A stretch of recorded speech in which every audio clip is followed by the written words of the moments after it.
हरे कृष्णा हरे कृष्णा कृष्ण कृष्ण हरे हरे हरे राम राम राम हरे हरे। गुरवे गौरचंद्राय राधिकाय तदालये कृष्णाय कृष्ण भक्ताय तद्भक्ताय नमो नमः। ओम नमो भगवते वासुदेवाय ओम नमो भगवते वासुदेवाय ओम नमो भगवते वासुदेवाय। नारायणं नमस्कृत्यं नरं चैव नरोत्तमं देवीं सरस्वतीं व्यासं ततो जयमुदीरये। नष्टप्रायेषु भद्रेषु नित्यं भागवत सेवया भगवती उत्तमा श्लोके भक्तिर्भवति नैष्टिकी। कृष्णाय वासुदेवाय देवकी नंदनाय च नंदगोपकुमाराय गोविंदाय नमो नमः। जय श्री कृष्ण चैतन्य प्रभु नित्यानंदा श्री अद्वैत गदाधर शिवास आदि गौर भक्त वृंदा। हरे कृष्ण कृष्ण कृष्ण हरे हरे हरे राम राम राम हरे हरे। हरे कृष्ण। हम मुजफ्फरनगर में श्रीमान मलुकचंद जी और यमुना देवी की स्मृति में चुप परिवार की ओर से आयोजित श्रीमद् भागवत के सत्संग के छठे दिन में आप सबका हार्दिक स्वागत है। कल हम भगवान श्री कृष्ण के प्रकट्य जन्म के विषय में श्रवण कर रहे थे। एक सिद्धांत है, जन्म शरीर का होता है और मृत्यु भी शरीर की होती है। आत्मा का आना और जाना होता है, मृत्यु नहीं होती। परंतु आत्मा का आना और जाना उसके कर्मों के बंधन में होता है। जैसे कर्म करेगा वैसा जन्म मिलेगा। भगवान का अवतार होता है। भगवान को न हमारे जैसा शरीर है कि जन्म ले और मरे, और न ही भगवान किसी कर्मों के कारण धरती के ऊपर अवतार लेकर आते। ये पहले तीन सिद्धांत समझने चाहिए। भगवान के अवतार का अर्थ है भगवान अपने लोक से उतर के नीचे धरा धाम पे आए। भगवान अपने धाम से नीचे उतर के आए, इसलिए उसको अवतार कहते हैं। अवतारों की बहुत सी श्रेणियां हैं। सब अवतार एक जैसे नहीं होते। लीला अवतार, गुण अवतार, मनवंतर अवतार, पूर्ण अवतार, शक्ति अवेश अवतार, बहुत से अवतार के अलग अलग विभाग हैं। सामान्य रूप से सारे अवतार भगवान विष्णु के हैं। विष्णु, कौन सा विष्णु अगर कोई पूछे तो सबसे सरल उत्तर देना चाहिए, जहां ब्रह्मा जी ने जाके प्रार्थना की थी, क्षीर सागर में शयन करने वाला विष्णु। क्षीर सागर में जो विष्णु शयन करते हैं जिनका काम है इस संसार का पालन पोषण करना, उसको प्रार्थना की जाती है, वो अवतार लेकर आते हैं। परंतु ये खीर में सोने वाला विष्णु जो है, ये कहां से विस्तृत होते हैं? अब मैं इसको यहां छोड़ के ऊपर से नीचे आते हैं।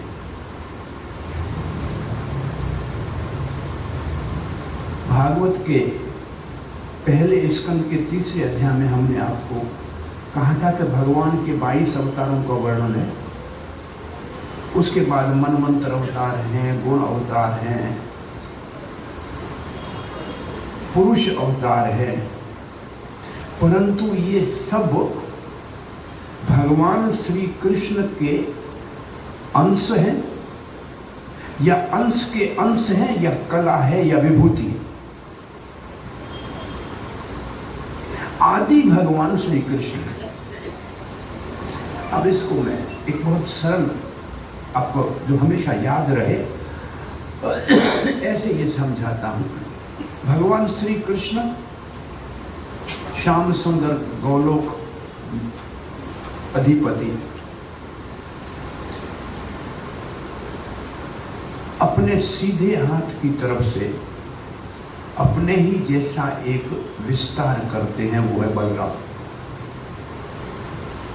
और अपने वाम भाग से जो शक्ति, एक दिन कोई यहाँ एक मुझे प्रश्न पूछने आया था कि आपके भक्त जो हैं वो ऐसे प्रणाम क्यों करते हैं, टेढ़ा सीधा क्यों नहीं करते, पूछने आया था कोई, अब याद नहीं आज यहाँ है कि नहीं। तो उल्टे हाथ की तरफ से शक्ति के रूप में राधा रानी का प्रकट होता है। राधा रानी भगवान की शक्ति है, कोई स्त्री नहीं है, लड़की नहीं है, वो माता भगवान इस तरह होती है। इधर से बलराम जी प्रकट होते हैं। फिर बलराम जी अपना 4 में विभाजन होते हैं, वासुदेव, संकृष्ण, प्रद्युम्न, अनिरुद्ध। इसमें जो संकृष्ण है वो आगे चल के विष्णु बनते हैं, और उन विष्णु में एक विष्णु गर्भ सागर में सोने वाला विष्णु है, और एक कारण सागर में, और एक क्षीर सागर में। तो अवतार सारे कहां से आते हैं, कौन से विष्णु से आते हैं? क्षीर सागर में सोने वाले थे, या गर्भ सागर में, तो भी सही है। परंतु ये सब विष्णु कहां से आते हैं? इस सृष्टि के लिए सब बलराम जी से आते हैं। और बलराम जी कहां से आते हैं? भगवान श्री कृष्ण के सीधे हाथ की तरफ से।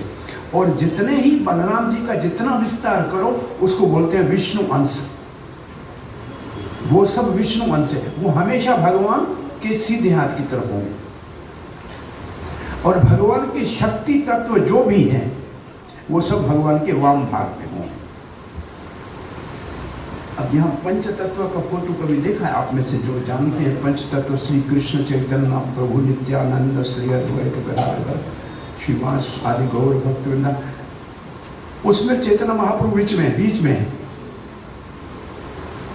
और उसके सीधे हाथ की तरफ से नित्यानंद है, और उसके और सीधे हाथ पे अद्वैत। ये सब ये विष्णु है सारे, इस तरफ सीधे हाथ की तरफ सारे विष्णु तत्व है। शक्ति कहाँ है? यहाँ गदाधर वो शक्ति है राधा रानी, श्रीवास ये नारद है, ये शक्ति है, जीव तत्व है।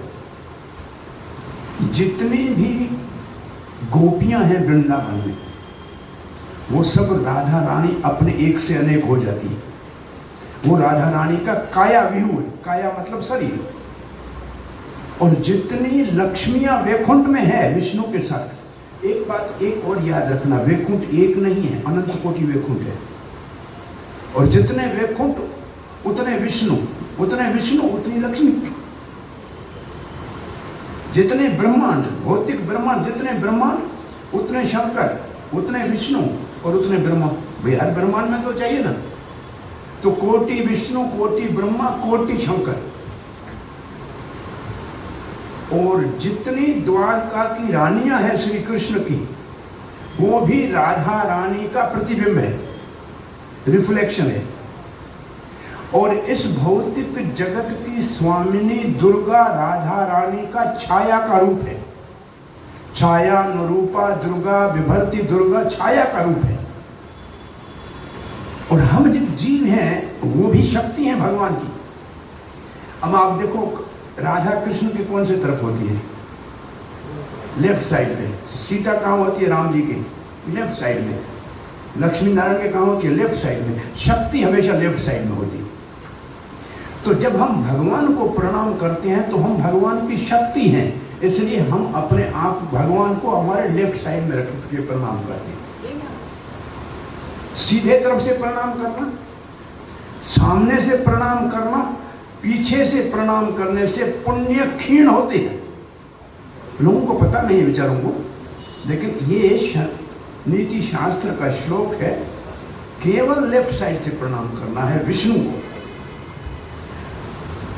और देवता किसी को प्रणाम करना है तो सीधे तरफ से करना है, क्योंकि वो भी शक्ति है, हम भी शक्ति है। शक्ति शक्ति को राइट साइड से प्रणाम करेगा। गुरुजन को प्रणाम करना है तो सीधा करना है। हमारा माथा गुरु के चरणों के ऊपर होना चाहिए। भगवान को हमारा दिल भगवान की तरफ, देवता को हमारा सीधा हाथ भगवान की तरफ। ये भगवान को प्रणाम करने की विधि है। कल हम ये कह रहे थे, एक तो ब्रह्मा जी ने पृथ्वी के भार के लिए क्षीर सागर पे प्रार्थना की थी, इसका मतलब विष्णु को आना था। वो तो वसुधरा और देवकी के यहाँ 4 हाथ वाले रूप में आ गए, तो वो तो 4 हाथ वाले रूप में ही दिखे ना। कल ने देखा था, अद्भुत बालकम चतुर्भुजम शंख चक्र गदा हस्तम किरीट कुंडल धारण किया हुआ था। परंतु उसी समय इस बार बाय चांस भगवान की इच्छा से स्वयं भगवान श्री कृष्ण का जो ब्रह्मा जी के एक दिन में आता है, उसके अवतार का भी टाइम हो गया था। वो कहां होते हैं? वो होते हैं नंद के घर में, यशोदा के पुत्र के रूप में। और वो धरती के भार के लिए आए, और ये कृष्ण काय के लिए अवतार लेकर आए। इनका काम धरती का भार हरना नहीं है, असुरों का संहार करना भी नहीं है। इनका काम है प्रेम का प्रदर्शन करना। ये प्रेम की पाठशाला खोलते हैं। इस संसार में हम सबका बंधन क्या है? संबंध। हम सबका बंधन क्या है? संबंध। पुत्र का संबंध हो, मित्र का हो, पत्नी का हो, पति का हो, ग्राहक हो, से तो सब बंधन, संबंध बंधन का कारण है। भगवान कहते जब संबंध ही आपके बंधन का कारण है, तो मैं आता हूं अवतार लेकर, आप मुझसे संबंध कर लो, मेरे को बेटा बना लो, मेरे को मित्र बना लो, मेरे को पुत्र बना लो, मुझे प्रेमी बना लो। ये आपका संबंध मुक्ति का मार्ग है। संसार का संबंध, हमारी आदत है, संबंध के बगैर हम रह नहीं सकते। तो संबंध भगवान से कर लो ना।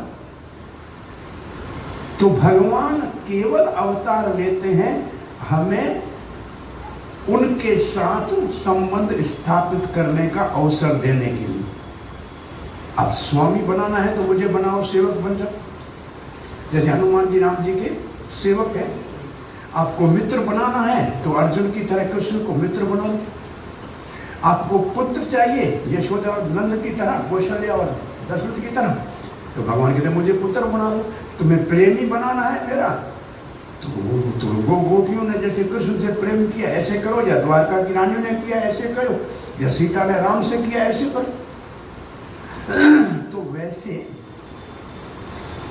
5 प्रकार के संबंध हमारे भगवान के साथ, हमारे कोई एक संबंध 5 में से सबका है। इसको कहते हैं 5 संबंध, 5 रस। शांत, दास्य, सखा, वात्सल्य, माधुर्य। शांत में क्या होता है?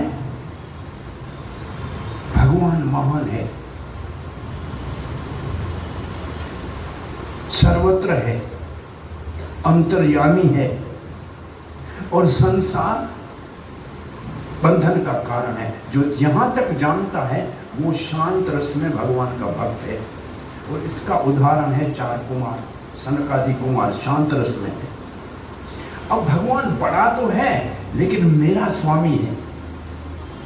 तो हम कहें हमारा प्राइम मिनिस्टर बड़ा है, सबका बड़ा है, ठीक है, लेकिन एक उनके घर में जो उनकी रोज सेवा करता है, वो कहेगा सबका प्रेसिडेंट है, बड़ा है, लेकिन मेरा तो पर्सनल स्वामी है, मैं रोज उसको भोजन बना के खिलाता हूँ, रोज मैं उसके कपड़े रखता हूँ, तो वो कहेगा है तो बराबर बड़ा, लेकिन मेरा अपना स्वामी।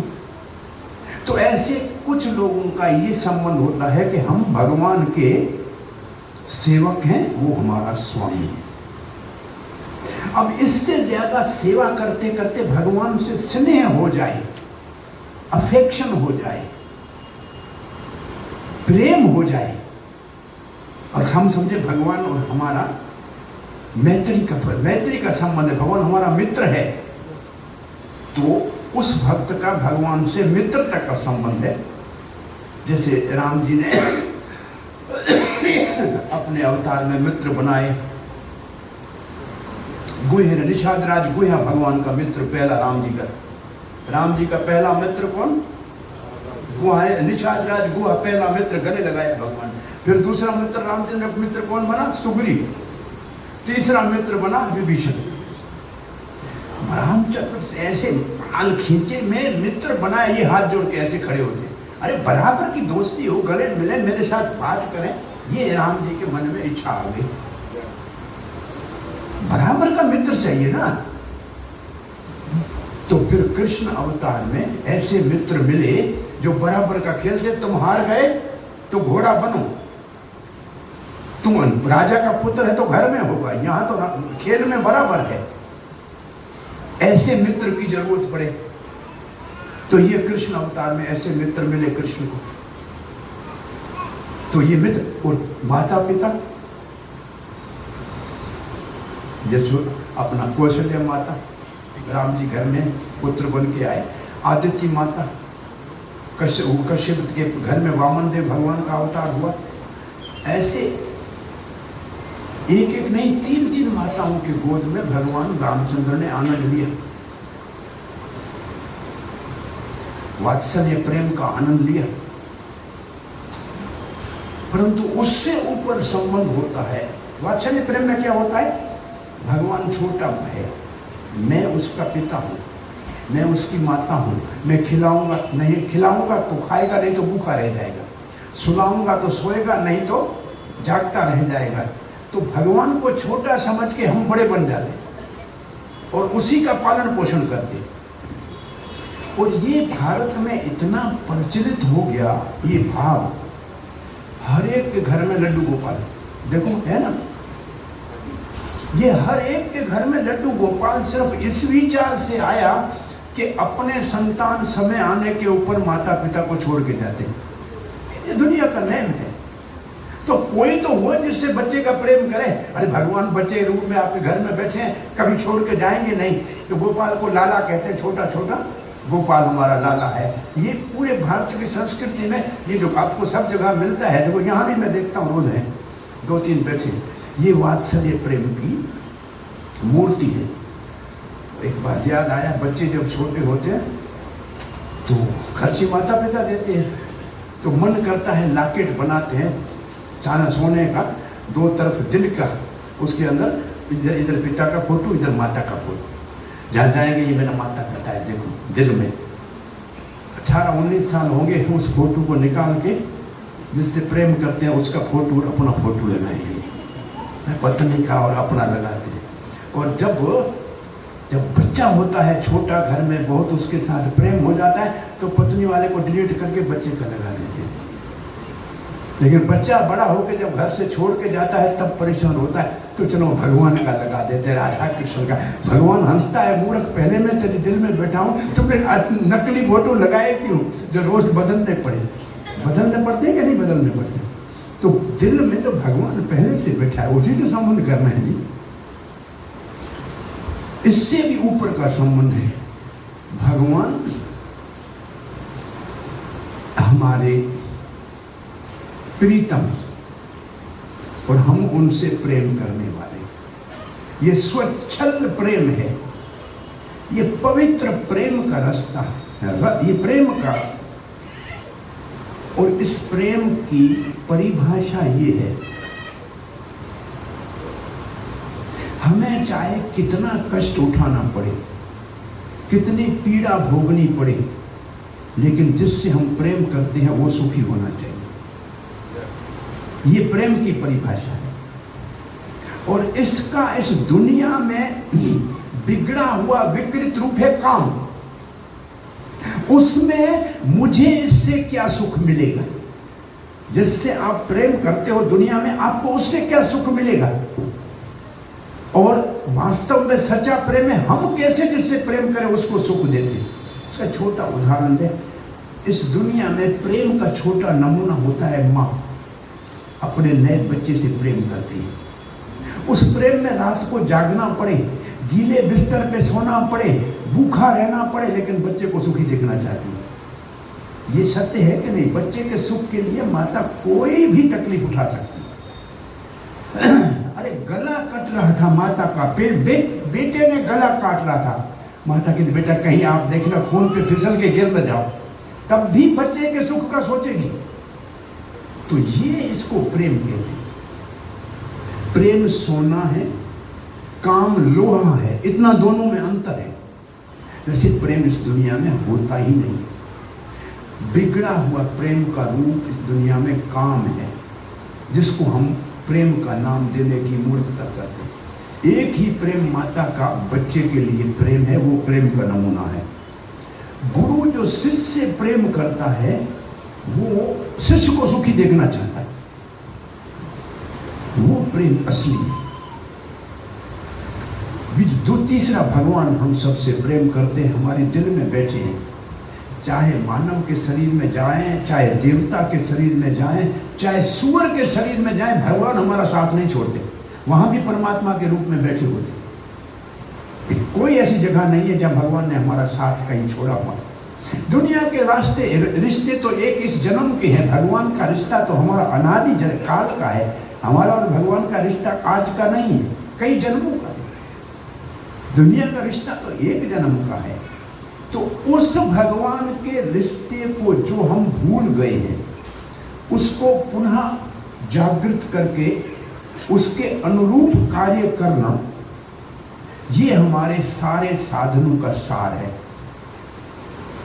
सारी साधन जो भी करते हैं, जप करते हैं, पूजा करते हैं, उसका एक ही उद्देश्य है, भगवान से हमारा जो नित्य संबंध है, जिसको हम भूल गए हैं, उसको पुनः हम वापस जोड़ दें। और ये काम वास्तव में गुरु कराता है शिष्य का भगवान से संबंध जोड़ने का। इसलिए जब गुरु से हम दीक्षा लेते हैं तो हमारे नाम के पीछे दास लगाता है या दासी लगाता है। इसका मतलब भगवान आपके स्वामी हैं, आप भगवान के सेवक हो। अरे माँ भी सेवा करती है बेटे की, मित्र भी सेवा करता है, प्रेमिका भी सेवा ही करती है ना। तो सेवा तो सबको ही करनी पड़ेगी। जैसे मिठाई कोई भी हो, लेकिन चीनी तो डालनी ही पड़ेगी। तो सेवा सब जीवों के लिए धर्म है। वो सेवा कितना मीठा है, उतना उसका संबंध आगे बढ़ेगा। कल एक अवतार का तो आपको वर्णन सुनाया, वसुदेव और देवकी के यहाँ ब्रह्मा जी की प्रार्थना के ऊपर धरती का भार उतारने के लिए चतुर्भुज रूप में प्रकट हुए और उन दोनों को 3 अवतारों की कथा बताई। फिर छोटा बालक बन गए और वसुदेव उनको कैसे ले गए, मैं हम उसको कल कथा कर नहीं पाए, तो समय हो गया था। तो उस कथा को करने से पहले दूसरी तरफ चलते हैं।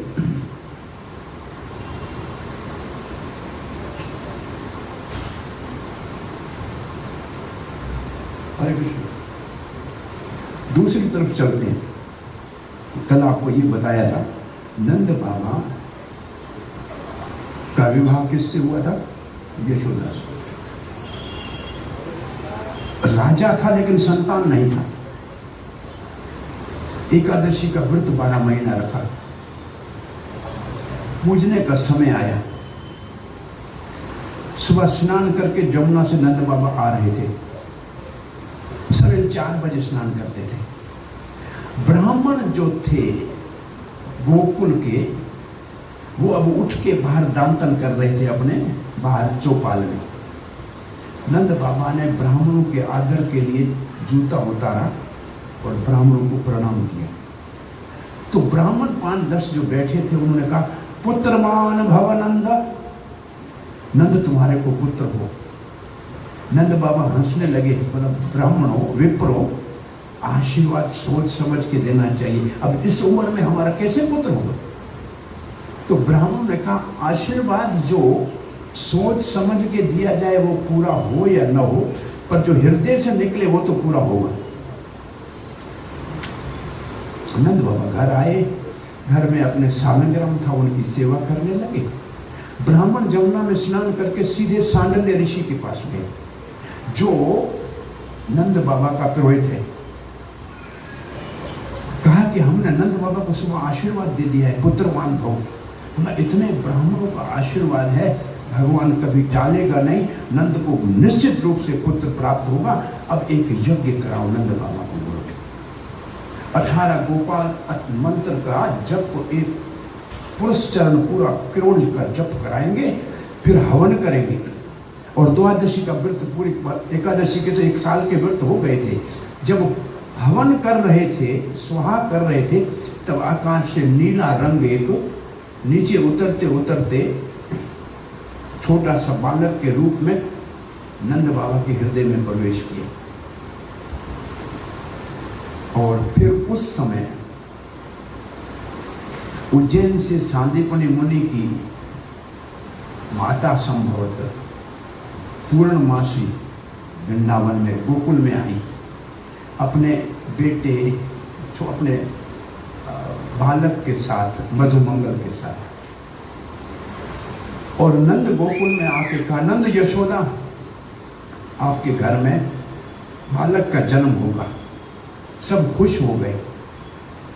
और अब यशोदा गर्भवती हो गई।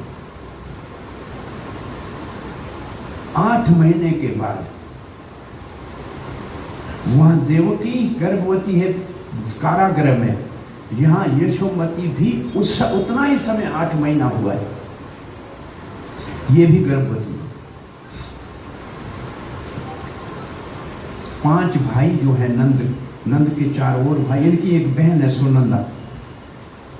अब प्रसव का समय आया, बालक के जन्म का आया, तो बुआ को बुलाना है, वो घर में होना जरूरी है पूजा पाठ के लिए बच्चे के। तो सुनंदा को बुलाया गया। तैयारी इस तरफ भी बालक के जन्म की हो रही थी गोकुल में। और जिस समय रोहिणी नक्षत्र के दूसरे चरण में वसुदेव और देवकी के यहाँ चतुर्भुज रूप में कृष्ण प्रकट हुए, तो उनका नाम हुआ वसे वासुदेव कृष्ण। दूसरे चरण में प्रकट हुए।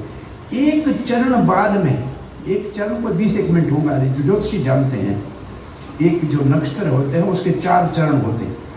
रोहिणी नक्षत्र के तीसरे चरण में यशोदा के यहाँ एक बालकी और एक बालक का जन्म हुआ।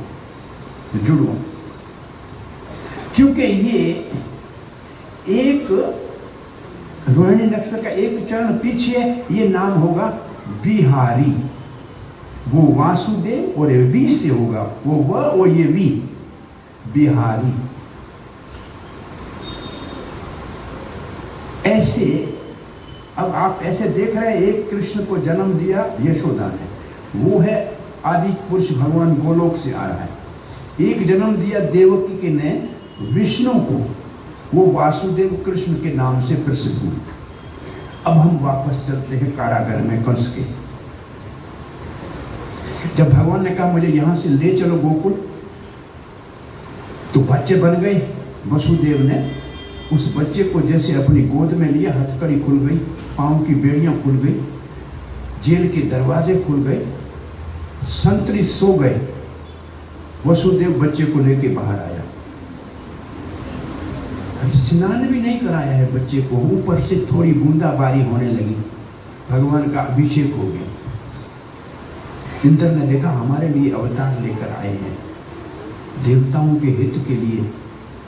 कोई देख लेगा रात को बाहर सोए हुए लोग, गर्मी की मौसम है, तो जोर से बहुत ही भारी वर्षा होने लगी। वर्षा इतनी भारी के सामने कोई चीज दिखाई न दे। शेष नाग ने सोचा कि इंद्र पागल हो गया है, इतना छोटा बच्चा ले जा रहा है। वसुदेव इतनी बारिश करते हैं क्या? वो पीछे से वसुदेव के ऐसे छाता बन गया। वसुदेव पहुंचे जमुना के किनारे। जमुना बहुत भयंकर बह रही थी, बरसात में ऐसे आंधी तूफान में जैसे चक्रवात ऐसे बह रही थी, कुंड हो। लेकिन बिना किसी भय के वसुदेव जमुना में प्रवेश किया। पानी यहाँ तक आ गया। वसुदेव ने कृष्ण को ऐसे ऊपर उठाया और बोला, कोई ले लो, कोई ले लो, इसको कोई ले ले, बचा लो, बचा लो। वो गोकुल के पास में एक कोयला गांव है, उस गांव का नाम हो गया कोयला गांव, मतलब कोई ले लो, कोई ले लो। उस समय भगवान ने अपने चरण से जमुना जी का स्पर्श किया।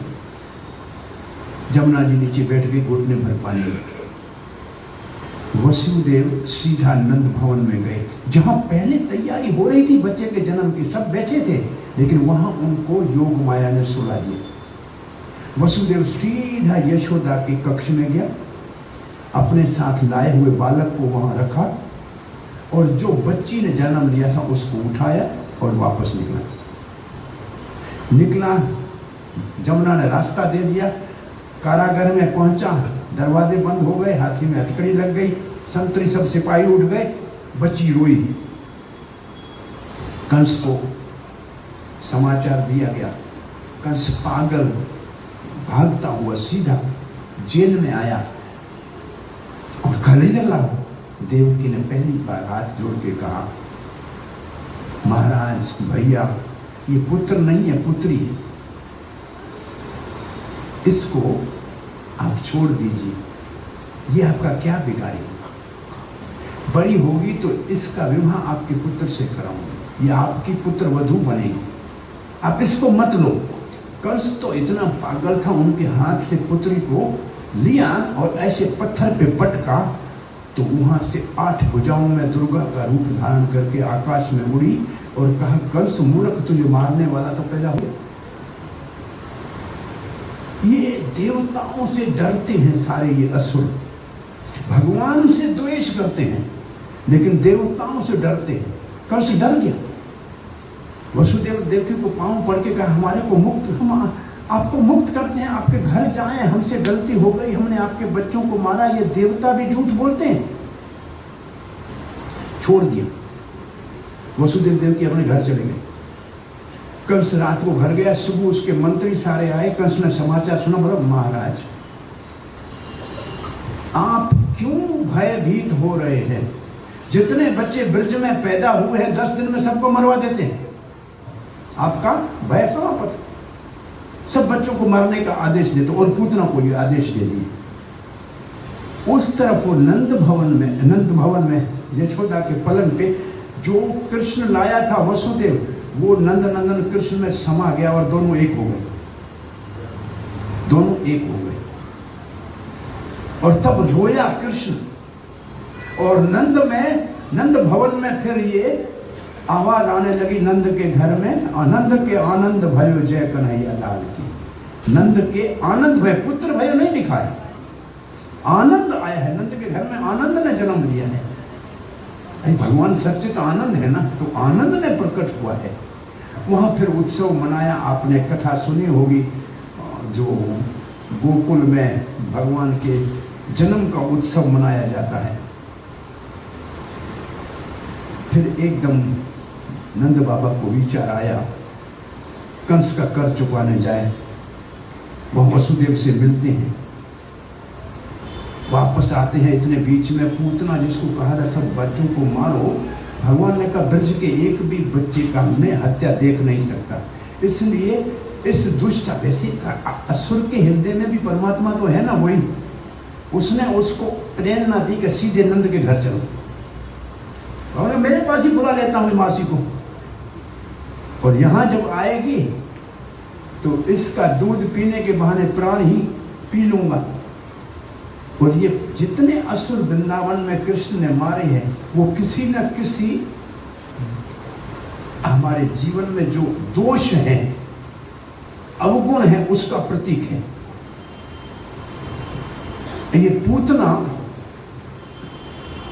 कृष्ण ने पहले पूतना का वध किया, रामचंद्र ने पहले ताड़का का वध किया, दोनों ने स्त्री का वध किया। ये अविद्या कहते हैं, ये अविद्या का रूप है, अज्ञानता का रूप है। और इसको श्री भक्ति विनोद ठाकुर लिखते हैं, ये झूठ मूठ के छलने वाले गुरु का रूप है। आई थी दूध पिलाने, तुम्हें अमृत पिलाऊंगी, और दे दिया विष।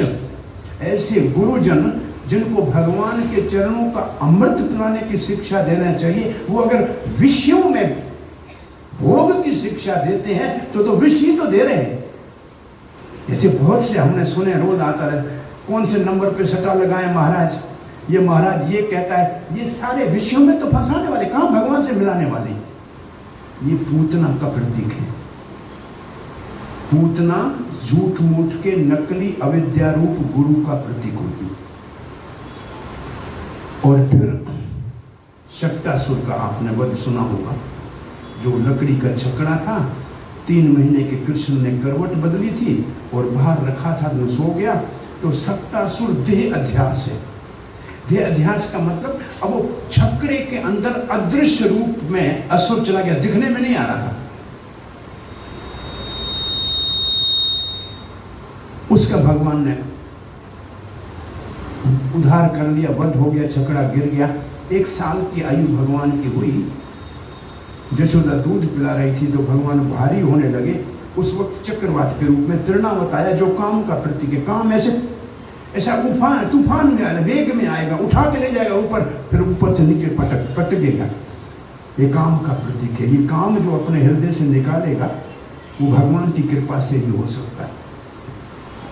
यहाँ तक आपने कथा सुनी है, अभी तक मैं समझता हूँ तृणावर्त के उद्धार तक। तृणावर्त का उद्धार 1 साल में हुआ, जब कृष्ण 1 साल के थे। तो इससे पहले भगवान का नामकरण संस्कार हो गया था। बच्चे का नामकरण संस्कार 100 दिन के अंदर होना चाहिए, नहीं तो बच्चे के नाम बिगड़ जाते। तो 90 दिन के कृष्ण हुए, 3 महीने के, उस समय उनका नाम रखा गया। ये कथा अब आती है, यहाँ से हम कथा को आगे बढ़ाएंगे। परंतु फिर आपको दोबारा देर से बोलूंगा, शायद न याद आए, इसलिए यहाँ ये एक जानकारी आपको देते चलते हैं।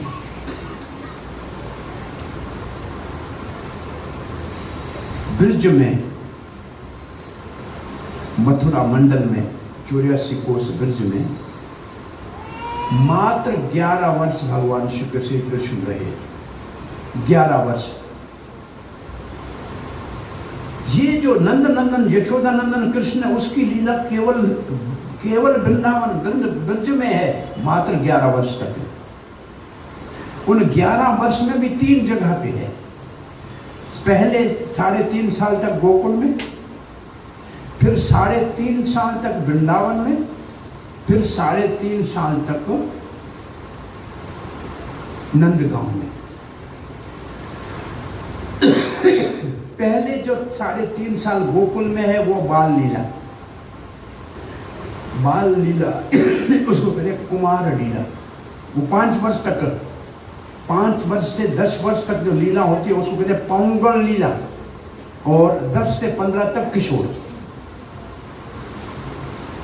सो पहले 3.5 वर्ष तक गोकुल की लीला है। वो छोटे बालक की लीला है, माता पिता के भाव रखने वाले भक्तों के लिए, वात्सल्य प्रेम के भक्तों के लिए। फिर वृंदावन में बछड़े और गाय चराने की लीला है, सखा प्रेमी भक्तों को प्रेम आनंद देने के लिए। कौन भगवान को अपना मित्र मानता है। फिर नंदगांव में गोवर्धन पर्वत उठाने के उपरांत की जो लीला है, वो गोपी जनों को प्रेम से माधुर्य रस का रसास्वादन करने के लिए। और 11 वर्ष के बाद मथुरा को, वृंदावन को छोड़ के भगवान मथुरा आते हैं। मथुरा जब जाते हैं तो अक्रूर लेने आता है। अब एक जगह है अक्रूर घाट वृंदावन में, जमुना का किनारा। तो वहां स्नान करने कृष्ण और बलराम देखा अक्रूर ने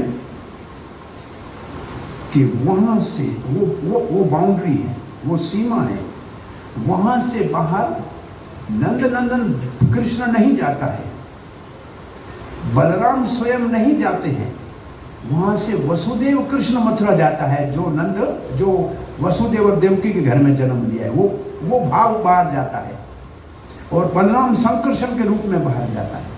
वो द्वारका भी हो जाता है वसुदेव कृष्ण, बस मधुर्य वाला कृष्ण केवल वृंदावन में। कृष्ण एक ही है लेकिन भाव अलग हो जाता है। क्या कारण है, कैसे माने कि यशोदा ने 2 बच्चों को जन्म दिया? तो उसके लिए 2 हमारे पास उदाहरण है, 2 उसके प्रूफ हैं या प्रमाण है। पहला प्रमाण ये है, जब नंद बाबा नंद उत्सव कर रहे थे तो कहा जात कर्म संस्कार बच्चे का किया।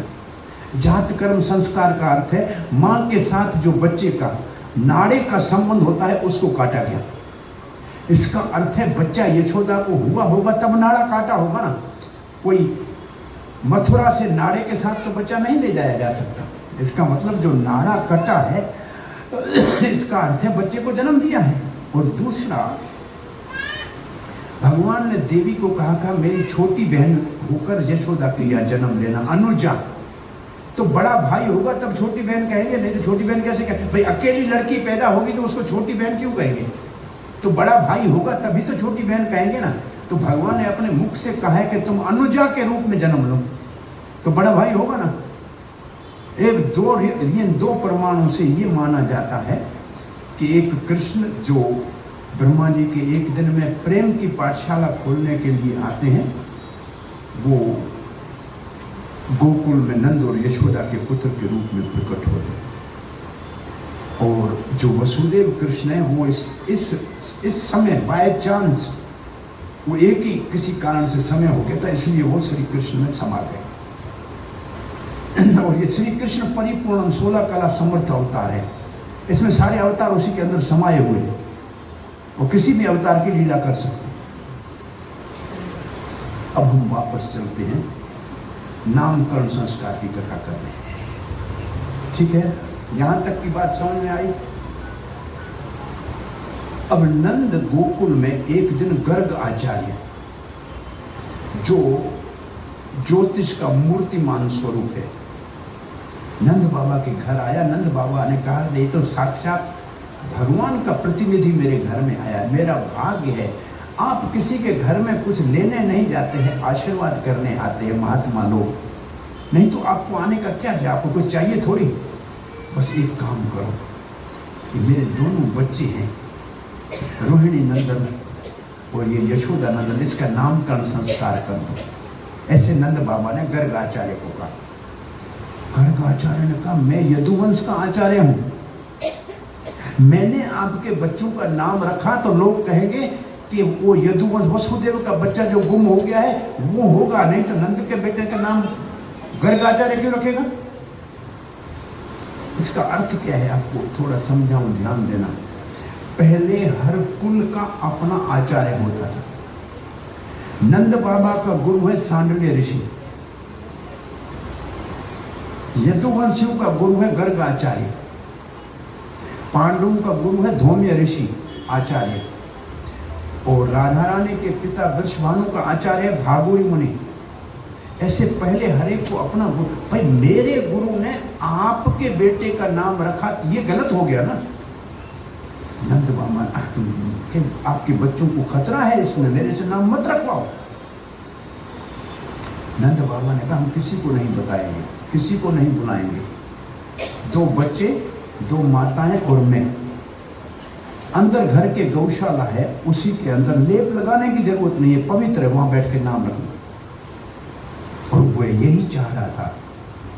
तो नामकरण संस्कार के समय पहले रोहिणी को कहा कि आपका पुत्र, क्योंकि भक्तों को खींच खींच कर भगवान के चरणों में लाएगा, इसके लिए उसका नाम संकर्षण होगा, जो खींच के लिए आए। बलशाली होगा इसलिए इसको बलभद्र कहेंगे, सबको आनंद देगा इसलिए इसका नाम राम होगा। फिर कहा यशोदा आपका पुत्र हर युग में अवतार लेता है, सतयुग में रक्त रंग में, त्रेता में नील, हरे रंग में, द्वापुर के नीले रंग में और कलयुग में पीत वर्ण पीले रंग में अवतार लेते हैं। और ये पहले वसुदेव का पुत्र भी था जो आज आपका पुत्र है। भाई वसुदेव घर के जन्म लिया था और अभी यहाँ आपके घर में आया, ये आप दोनों का पुत्र है। ये इसका नाम कर्ण में कृष्ण नाम रखा। का ये नारायण के समान है। असल में नारायण असमान, समान सम लिखा है और आएगा तो असम, नारायण भी इसके समान नहीं है। ये आपका पुत्र जो है आपकी रक्षा करेगा, सब संकटों से आपकी रक्षा करेगा। अब आप इसका अच्छी तरह से पालन करो। और ये सांवले वर्ण का है, इसके लिए कल द्वापुर में इसका नाम कृष्ण होगा क्योंकि ये श्याम वर्ण है। नाम रख के गर्गाचार्य चले गए। बच्चों का नाम बलराम और कृष्ण हो गया। अब बच्चे बड़े हुए, 3 महीने में तो नाम रखा, 5 महीने के बाद घुटनों के बल चलने लगे, 6-7 महीने के हुए तो बछड़ों की पूंछ पकड़ के चलने लगे। अब गोपियों को आनंद देने लगे, छोटी छोटी लीलाएं करने लगे। 2-1 साल के हुए, जब ये 2 साल के होते हैं तो 4 साल जितने लगते हैं उनका जो जो जो उनका आगे बढ़ना है वो तेजी से बढ़ता है। माखन चोरी करना शुरू किया।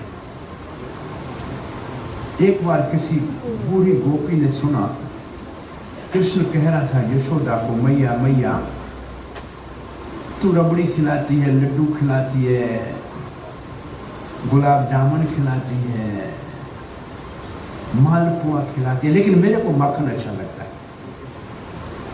तो गोपी ने सुना,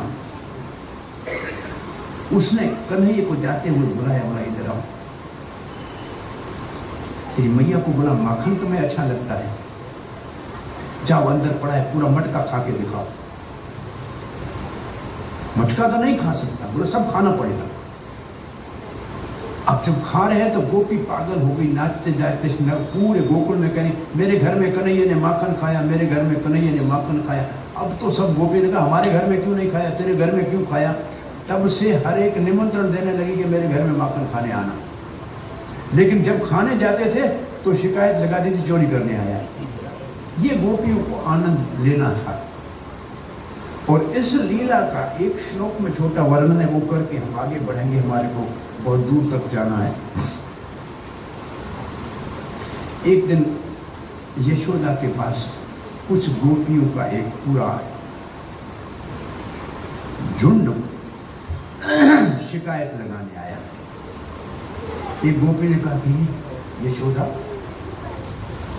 तेरा कन्हैया हमारे घर में गाय के दोहन के समय से पहले बछड़े खोल देता है, सारा दूध पी जाता है। अरे भाई किसी और के घर में बछड़े खोलता नहीं, तुम्हारे घर में कैसे खोलता है? कब खोला, कैसे खोला बताओ। गोपी कहती है मैं मेरे घर का माखन मेरी कुर्सी के नीचे रख के उसके ऊपर बैठी थी। मैंने कहा कन्हैया इधर आओ, कुछ सखाओं के साथ जा रहा था। मैंने सुना है कि माखन कहीं भी छुपा के रखा हो, आपको सूंघने से पता लग जाता है। मेरे घर में माखन कहाँ है, ढूंढ के दिखाओ। गोपी कहती है कृष्ण ने अपने सखाओं को कहा इसके बछड़े खोल दो। मेरे बछड़े खुले, जाके गाय का दूध पीने लगे और ये कन्हैया मुझे कहने लगा अरे गोपी तेरे बछड़े दूध पी गए, भाग भाग। और मैं कुर्सी से उठ के गई और कुर्सी के नीचे से मटका निकाला, उसी कुर्सी के ऊपर बैठ के खाने लगा। तो यशोदा का फिर डांटना चाहिए ना, क्या डांटते हैं, जैसे इसको डांटते हैं ये मुस्कुराता है, हमारा गुस्सा ही खत्म हो जाता है। अब खुद गोपी हंस रही है, आई शिकायत लगाने हैं। तब दूसरी गोपी ने कहा यशोदा हमारे घर में ताजा दही ऊपर से मलाई वाला, उसको सब खा रहा था। अरे ऐसे कैसे खाया? और मैं घर का काम कर रही थी, आवाज अंदर से आया दही के उठा के खाने का। मैंने मुड़ के कहा कौन है? बोला मैया मैं हूं। अरे भाई तेरी मैया का घर नहीं है, पीछे मुड़ के देखा मेरे को, बोला अरे तू बूढ़ी गोपी हो गई, ना तेरी बहू, ना तेरा बेटा, ना तेरी बेटी, अरे चूंटियां पड़ गई थी दही में। मैं जा रहा था, मैंने देखा तेरा दही खराब हो जा रहा है, चूंटियां निकाल रहा हूं। तो गोपी ने कहा चूंटी निकाले, चूंटी गई कहां? बोला बिल में चली गई। अरे चूंटी तुमने उंगली से निकाली होगी, नहीं तेरे मुंह पे लगा पड़ा है दही। गोपी तुमको क्या बोलूं, एक चूंटी यहां से ऊपर गई, इधर पहुंच गई, उसको हटाया तो लग गया। अब गोपी हंस रही है, बता भी रही है, हंस भी रही है। तीसरी गोपी कहती हमारे घर का बहुत कढ़ा हुआ दूध जो हम अपने पतियों के लिए, अपने पुत्रों के लिए और पति के लिए रखती है, उसका भांडा फोड़ दिया इसने। और तेरे घर में कैसे दूध को चोरी करने आया? और हमारे घर में घुसा, हमने दूध को ऊपर बांध के रखा था छीके में, बहुत ऊपर था। ये ग्वाल वालों के संग अंदर घुसा, ऊपर पहुंचने के लिए देखा स्टूल उखल देखा, उसके ऊपर चढ़ा, पहुंच नहीं पाया। तो 2-4 गोपों को कहा आप खड़े हो जाओ, मैं आपके ऊपर खड़ा होता हूं। तो पहले 5 गोप खड़े हुए, उसके ऊपर 3 खड़े हुए, उसके ऊपर ये खड़ा हुआ। अभी भी मटके तक नहीं पहुंच रहा था। इसके पास एक डंडा है, उसमें इधर नीचे कील लगा हुआ है, कहीं नहीं पहुंचता है तो ऐसे करके नीचे से था, अब मटका फूटा और ऊपर से दूध पहले कहां गिरा? कृष्ण के माथे के ऊपर। फिर कृष्ण के शरीर से ग्वाल बालों के, और ग्वाल बाल ऐसे हाथ से दबादब पीने लगे छपा से। अब ये जब पीने लगे तो घंटा ऊपर रस्सी में बंधा हुआ था, वो बजने लगा। कृष्ण का बंद हो जा, तुमको मना किया था बंद होना, तुम काहे के लिए बज रहे हो? बोला भगवान आपका अभिषेक हो रहा है, आज नहीं घंटा बजेगा तो कब बजेगा? ये भाई दूध से अभिषेक आपका हो रहा है। गोपियां चारों ओर से घर को घेर लिया। अब ग्वाल बाल कहते ये पकड़ेगी, कहना बोला तुम चिंता मत करो, जैसे मैं करूं वैसे करना। बोला क्या करना है? बोला दूध से मुंह भर लो। जो गोपी सामने आए, फू सीधा दूध उसके मुंह में डाल देना,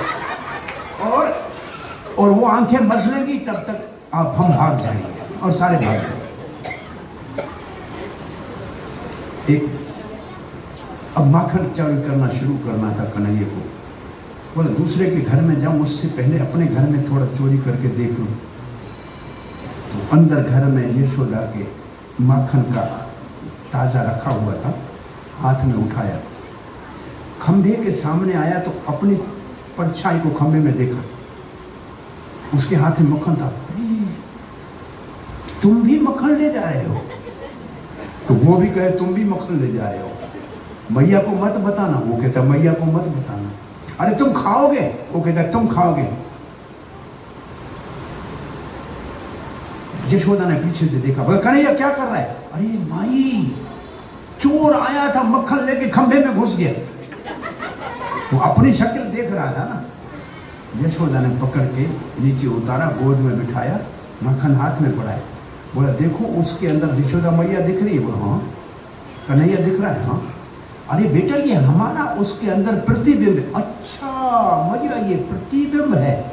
फिर यशोदा ने कहा बेटा माखन चोरी मत किया करो, तेरा ब्याह ही नहीं होगा गोकुल में, लोग कहेंगे चोर है। कन्हैया बोलते अच्छा भैया ये घर किसका है? बेटा तेरा।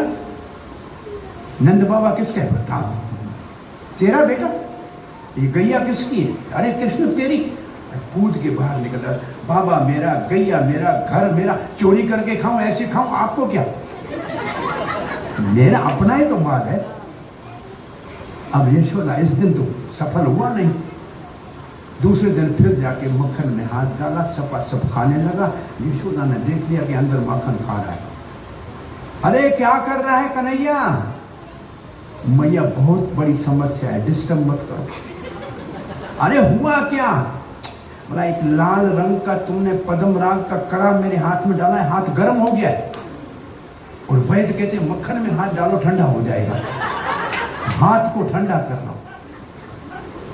अरे राम राम राम, हाथ को ठंडा कर रहे हो कन्हैया, तेरे मुख पे ऊपर मक्खन लगा पड़ा। और एक मक्खी आके यहाँ बैठ गई, मैया उसी वक्त बैठ गई, इसलिए हटा दिया था उसको। मैया हंस रही है। तब माखन चोरी करना शुरू कर दिया सबके घरों के अंदर। एक गोपी शिकायत करने आई कि हमारे घर में माखन चोरी करने के लिए आया था। उन गोपी ने पूछा, भाई तुमने किया था, कैसे तुम्हारे घर में माखन चोरी करने आया? बोला, हम 8-10 गोपियों ने आपस में सलाह की थी, परामर्श किया था कि रंगे हाथों कृष्ण को पकड़ के यशोदा के पास ले चलेंगे। तो हमने क्या किया, दरवाजे में घंटियां बांध दी, खिड़की में घंटियां बांध दी, उखल में घंटियां बांध दी, रस्सी में घंटियां बांध दी, मटके में घंटी बांध दी। हमें किसी को भी हाथ लगाएगा घंटी बजेगी, हम जाके अंदर पकड़ लेंगे। और फिर कन्हैया को बुलाने गई। कन्हैया, आज मेरी सास ने इतना स्वादिष्ट मक्खन बना के रखा है, आप तो आइएगा। कन्हैया अपने सखाओं के साथ जैसे आया, जहां से घुसना था अंदर, वहां देखे घंटे बंधे पड़े। अरे कन्हैया, अंदर जाओगे तो आवाज आएगा घंटी का, गोपियां होशियार है, पकड़ लेगी। कन्हैया, चिंता मत करो, मैं घंटों के देवता को बुलाता हूँ। मैं घंटों का देवता, इधर आ जा। घंटों का देवता हाथ जोड़ के खड़ा हो गया। कन्हैया बोला, कौन? महाराज, आपका सेवक घंटों का देवता। तो सेवक का क्या काम है? बस स्वामी की आज्ञा का पालन करना, कोई घंटा नहीं बजना चाहिए। जो आज्ञा महाराज। अब अंदर कूद के गए, घंटे बजे नहीं। उखल उठाया, घंटे नहीं बजे। माखन का मटका उतारा, मटके में घंटा था, बजा नहीं। माखन ग्वाल बालों को खिलाया, घंटा बजा नहीं। माखन बंदर को दिया, बंदर खाते खाते दांत निकालने लगा। बोला, कहीं खट्टा मक्खन तो नहीं है, बंदर नहीं खा रहा है, मैं चख के देखूं। कन्हैया ने अपनी उंगली मुंह में डाली, सारे घंटी जोर जोर से बजने लगी। कन्हैया ने क्रोध में कहा था, तुमको कहना मत बजना। घंटों का देवता कहता, महाराज, आपने शास्त्र में लिखा है भगवान को भोग लगे तो घंटी बजे। अब आपका भोग लग रहा है तो घंटी तो बजेगी ना, अब इसको कैसे बंद कर सकते हैं? और ऐसे घंटी बजी। हम अंदर जाएं उससे पहले ये भाग गए, हमको हाथ नहीं आए। और एक और प्रसंग में लिखा है, गोपी ने कहा बाकी भाग गए, हमने कृष्ण को पकड़ लिया। वो ऊपर था, नीचे वाले भाग गए और मैं उसका हाथ पकड़ लिया। पकड़ के मैंने कहा, यशोदा के पास रंगे हाथ, तुम्हारे मुंह में मक्खन, हाथ में मक्खन लगाया हुआ है। बाहर निकल के आई कन्हैया को लेके, उसका सीधा हाथ पकड़ा हुआ था, अपने उल्टे हाथ में उसका सीधा हाथ पकड़ा हुआ था। बाहर आई, चल आज तेरी माँ को दिखाऊंगा, देखो तेरे सीधे हाथ में मक्खन, तेरे मुंह में मक्खन। सामने से बड़ी उम्र के आ रहे थे कुछ गोप। कृष्ण कहता है, अरे गोपी लज्जा नहीं आते, मुंह नहीं नीचे, घूंघट निकालो। ऐसे खुले मुंह थोड़ी चलते हैं बड़ों के सामने। तो बेचारे ने लज्जा से घूंघट को ऐसे नीचे की। उस गोपी का बच्चा कृष्ण की उम्र में साथ पीछे चल रहा था। कृष्ण का, गोपी तू ये मेरा हाथ पकड़ा है ना, इसमें बहुत पीड़ा हो रही है, तेरा हाथ बहुत कठोर है, ये हाथ छोड़ो, मेरा सीधा हाथ मेरा पकड़ लो, जिससे माखन खाया है ना, जो चोर हाथ है उसको पकड़ लो। और गोपी ने वो हाथ छोड़ा, उसने उसके बेटे का हाथ उसके हाथ में दे दिया और कृष्ण भाग गया, जाके सो गया घर में। गोपी अभी घूंघट लगा हुआ है, लड़के को पकड़ के ऐसे, यशोदा यशोदा देख तेरा बच्चा हमने रंगे हाथों पकड़ा है, मुंह में मक्खन, हाथ में माखन। यशोदा कहती, अरे हो पागल गोपी, तेरा लड़का है, मेरा लड़का तो अंदर सोया है, बाहर ही नहीं गया। कृष्ण ये देखिए, अरे ये मेरा छोरा कहाँ है, एक थप्पड़ मारी, तू कहाँ से आ गया? वो बेचारा रोए, लज्जित होकर गोपी बाहर गई। कृष्ण घूम के सामने आया। पहले तो उस बालक को कहा, मित्र आज मेरे कारण तेरे को थप्पड़ खाने पड़ गए। कल जिसके घर में मक्खन चुराएंगे ना, पहला मुहूर्त ही तुमसे कराएंगे, भोग पहला तुम्हें लगाएंगे, तुम आज बता मुझे क्षमा कर। फिर गोपी को बुला रहे हो, गोपी आज तेरे बच्चे का हाथ में दिया था, मुझे पकड़ा था, अगर दोबारा किसी गोपी ने पकड़ा तो आपके पति का हाथ पकड़ा दूंगा हाथ में। तब से गोपियों ने शिकायत लगाना ही बंद कर दिया। एक गोपी ने कहा कि हमारे घर में आता है, सोए हो बच्चों को चूंटी लगा के चला जाता है। अरे कैसे लगाई तेरे घर में चूंटी, तेरे बच्चों को क्यों उठाया? बोला यहाँ से जा रहा था कन्हैया, मेरे बच्चे रो रहे थे, मुझे काम करना था। मैंने कहा कन्हैया तू बच्चे को झोले में सुला दे, तेरे को मक्खन दूंगी। हाँ कन्हैया ने बोला, अरे भैया तू सो जा। फिर अपन तू बड़ा होएगा, फिर अपन गैया चराने चलेंगे। बच्चा सो गया, बच्चा सो गया तो कहने का अब मक्खन दे, बच्चा तेरा सुला दिया। कन्हैया आज मक्खन तो निकला नहीं है। अरे तो दही तो दे गोपी, दही में मक्खी पड़ गई कन्हैया आज। अरे छाछ है, गिर गई। बोला क्यों, तेरे बाप का नौकर हूं, तेरे बच्चे को सुलाऊं? ये उठा के जाता हूँ। चूंटी मार के फिर भाग गया। पहले सुलाया, कुछ नहीं खिलाया तो चूंटी मार के भाग गया। बर्तनों में कुछ नहीं मिलता है तो मटका फोड़ के चला जाता है। और कभी हमारे घर में आता है, कहता है अयोध्या से बहुत सारे मेहमान आए, कुछ मक्खन दो, दही दो। हम देते हैं तो ले जाके बंदरों को खिलाता है। अरे ये कोई मेहमान है तुम्हारा अयोध्या के? बोला यही तो है सारा। ये राम जी की सेना के सारे 0 बजट आर्मी थे। न इनको वर्दी चाहिए, न इनको कपड़े चाहिए, न इनको खाद्य चाहिए। ऐसी दुनिया में किसी ने सेना नहीं बनाई है जिसके ऊपर 1 रुपया खर्च ना हो। रामचंद्र की वानर सेना को न तो चाहिए न तो उनको वर्दी चाहिए, न रहने के लिए मकान चाहिए, न खाने के लिए कोई रसद चाहिए, न कोई अस्त्र शस्त्र चाहिए। ऐसी आर्मी किसी ने नहीं बनाई, ये राम जी की आर्मी। बोला तब इनको तनख्वाह तक नहीं दी थी, अब मक्खन तो खिलाऊं इनको। तो ऐसे सबको वास्तव में मक्खन नहीं भगवान चुराते थे, अपने प्रेमी भक्तों का मन चुराते थे। मक्खन बहुत कोमल होता है, जिसका हृदय बहुत ही कोमल हो गया है, उस हृदय को भगवान चुराते हैं। वो माखन चोर हृदय को चुराते हैं। आप में से कोई भी माखन चोर कहोगे तो गुस्सा हो जाएगा। तुम्हारे घर में कभी माखन चोरी करने आया देवियों? आया? माखन ही तुम्हारे घर में नहीं, चोरी क्या करेगा? अमूल का मक्खन थोड़ी खाएगा, भैया ही नहीं है, माखन ने चोरी क्या करेगा? वो तो प्रेमी भक्तों का हृदय चुराने आता है, माखन चुराने का तो बहाना है। अब हम यहां से इन बाल लीलाओं को पूरी हो रही थी, इतना माखन चोरी की शिकायतें आई। एक दिन भी यशोदा ने कृष्ण को डांटा नहीं। क्या हमारे घर का माखन खाए या चोरी का खाए, माखन खाएगा तो मोटा होगा, इसमें हानि तो कोई नहीं है ना। बहुत गोपियां शिकायत लगाती थी ना, तो यशोदा कहती अरे 3-2.5 साल का बच्चा है, कितना खाएगा, दे दिया करो। तो एक गोपी ने कहा कन्हैया माखन खाएगा? बोला क्यों? भीख मंगाऊं, तेरे हाथ से मांग के खाऊंगा, मेरे घर की, मेरे बाप की 9 लाख गाय हैं। बोला फिर चोरी करके क्यों खाता है? बोला मेहनत करके खाता हूं, मुफ्त का नहीं खाऊंगा। तो ये भी एक लीला थी जिसका आनंद लिया ब्रजवासियों ने। अब एक दिन की बात है, श्री कृष्ण जमुना के किनारे मिट्टी खा रहे थे अकेले, सब ग्वाल बालों से अलग हो गए। ग्वाल बाल में क्या मक्खन खाता था तो सबको बांध के खाता था, मिट्टी अकेला छुप के खा रहा है, रहा मतलब एक अकेला खा रहा है। जाके यशोदा को शिकायत लगाई, भैया मैया कन्हैया मट्टी खा रहा है। तब तक बलराम भागता हुआ आया और कहा कि अरे मैया मैया माखन खा रहा है कन्हैया। मैया ने कहा माखन चोरी का भले खाए, लेकिन मट्टी खाएगा तो बेटे का पेट खराब हो जाएगा। लाठी हाथ में उठाई, जमुना के किनारे आई, कन्हैया के को सीधा एक हाथ से पकड़ा। अरे हाथ से ही मट्टी खाई होगी ना, यही तो तुम्हारा चोर है। और ऐसे कहा तुमने माटी खाई? माटी मुंह में पड़ी थी। अरे सारे ग्वाल बाल शिकायत लगाते हैं, तब तक निकल गया। तो ये सब मुझसे झगड़ा करके गए हैं इसलिए। अरे ये तो पराए हैं, ये दाऊद तुम्हारा भाई बलराम ये शिकायत लगा रहा है। बोले तुम क्या मैया समझती हो ये गोरा है, ये काला है अंदर का बहुत, मुझे चिढ़ाता है।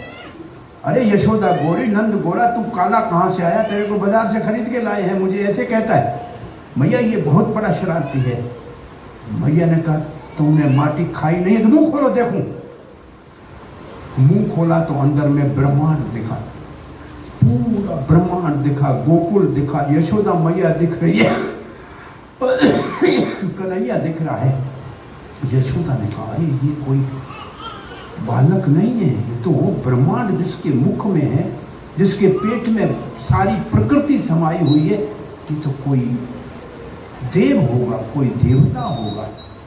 भगवान ने कहा कहीं मेरे को भगवान समझ के और यशोदा में घर में बिठा दिया तो मैं गैया चराने जा नहीं सकूंगा, मक्खन चुराने का जा नहीं सकूंगा।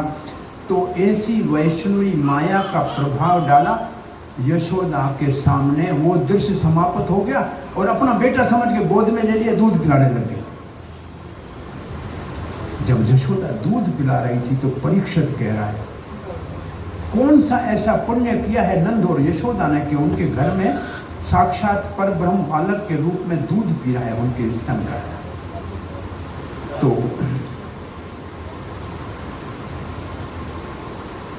हरे कृष्णा कृष्णा कृष्णा हरे हरे, हरे राम राम राम हरे हरे। तो सुखदेव गोस्वामी ने कहा एक द्रोण नाम का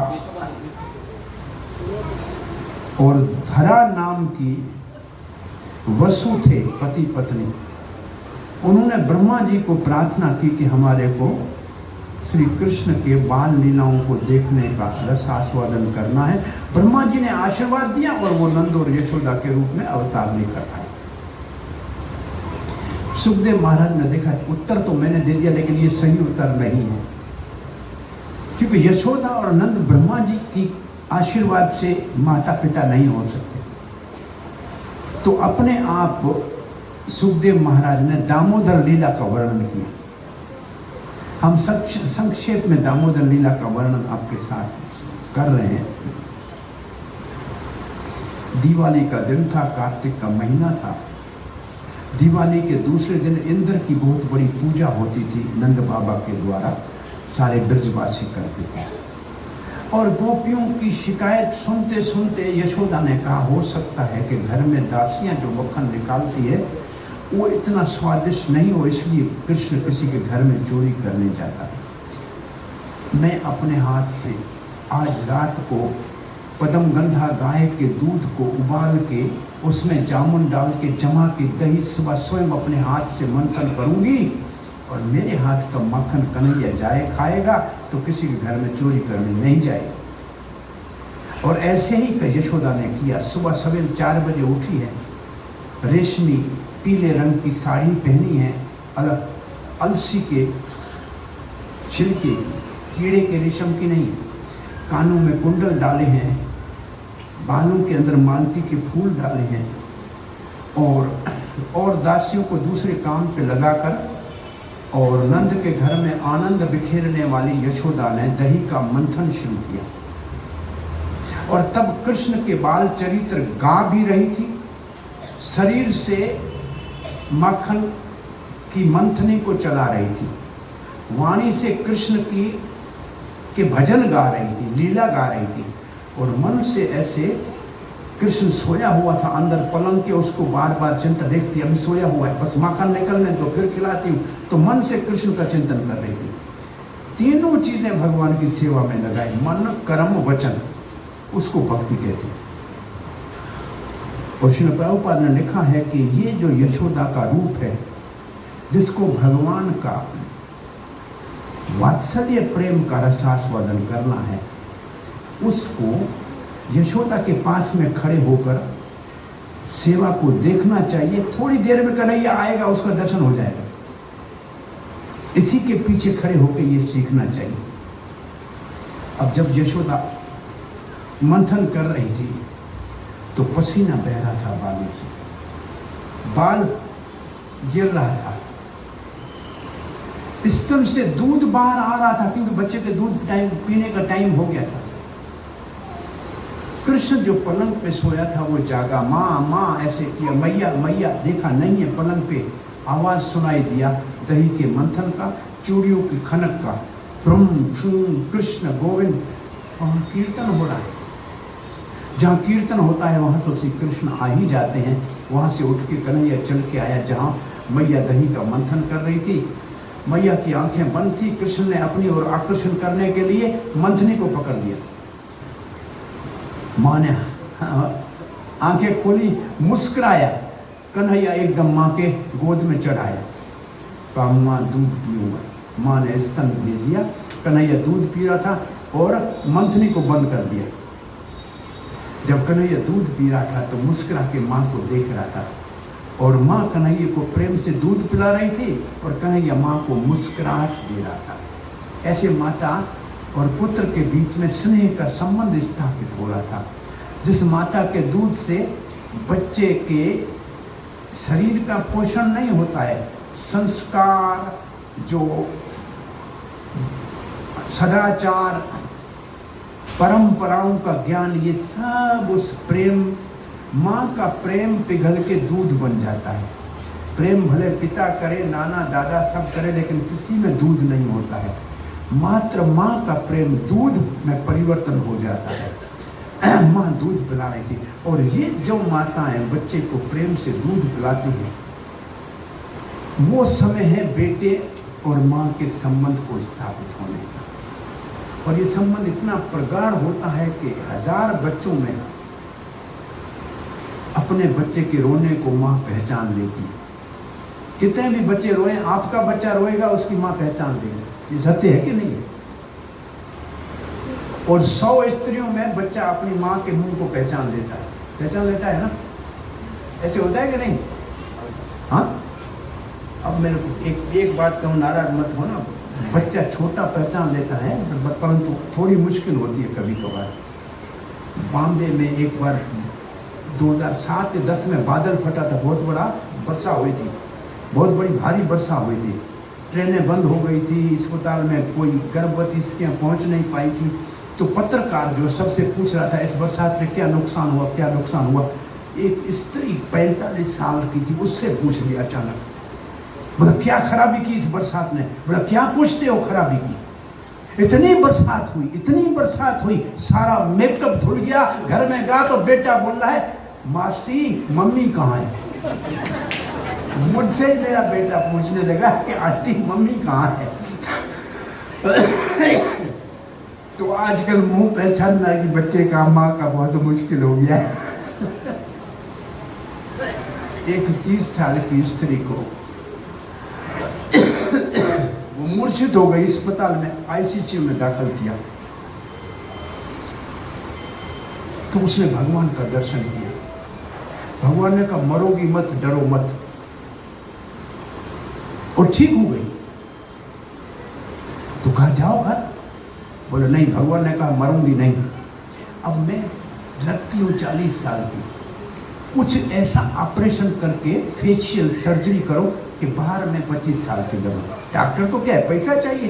15 दिन दाखिल कर दिया, बड़ी सुंदर बना दी, बिल्कुल सुंदर बन गई। 2-4 लाख रुपये खर्च करके कार में बैठ के घर जा रही, सामने से ट्रक आया, कार के ऊपर चढ़ गया, ये मर गई। भगवान के सामने शिकायत लगाने की, आपने कहा था मरूंगी नहीं।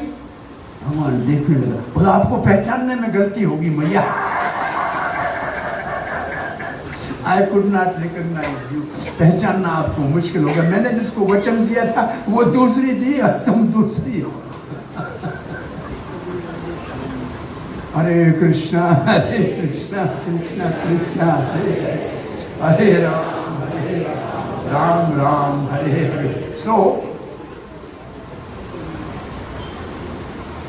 शिक्षा ये दे रहे हैं बच्चियां जो आगे चल के माताएं बनेंगी, उनके लिए माँ और बेटे का संबंध दूध पिलाने से होता है। जब बच्चा ऐसे बोतल ले, बच्चा जब माँ का दूध पीता है तो माँ के मुंह को देखता है और मेरी माँ है, मेरी रक्षा करती है, मेरे पेट की भूख मिटाती है, मुझे अपने गोद में लेके प्रेम देती है।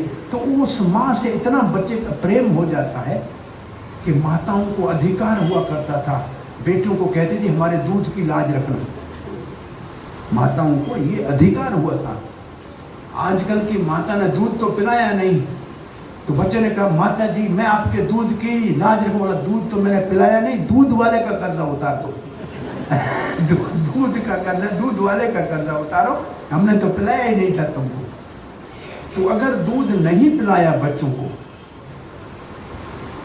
आया के पास छोड़ दिया, मासी के पास छोड़ दिया बच्चे को, तो बच्चे का मासी के साथ प्रेम होगा, माँ के साथ नहीं होगा। फिर मासी कैसे दूध पिलाएगी? उसने तो बच्चे को जन्म दिया नहीं, वो मासी कैसे दूध पिलाएगी? हाँ, किससे पिलाएगी, कैसे पिलाएगी? हाँ, अब बच्चे को दिया दूध ऐसे, ये बोतल को देखकर मैया मेरी मैया कितनी अच्छी है, प्रेम से मुझे वो दूध, इतना बोतल से प्रेम हो जाएगा उस बच्चे का, इतना प्रेम हो जाएगा। 12 साल का होगा तो कहेगा माँ को 20 रुपया दो, क्या है? कोको कोला बोतल। अरे ये बोतल को क्या करेगा? भाई यही तो मेरी माँ है, इसी ने मेरा पोषण किया है। 22 साल का होगा तो जानी वाकर की बोतल और बियर की बोतल लेके हाथ में घूमेगा, क्या कर रहा है? मेरी माँ है, मेरी माँ है। वो बोतल को इतना प्रेम करने लगेगा, इतनी बोतलें अगर पिएगा तो 40 साल में अस्पताल के ग्लूकोज की बोतल ऊपर होगी। अरे मैया ऊपर कहाँ चली गई? इतनी दूरी मत करो, मैं भी ऊपर आ रहा हूँ। तो ये बोतल के चक्कर में मत पड़ना देवियों, नहीं तो ये बोतल बहुत बड़ी परेशानी का कारण होती है।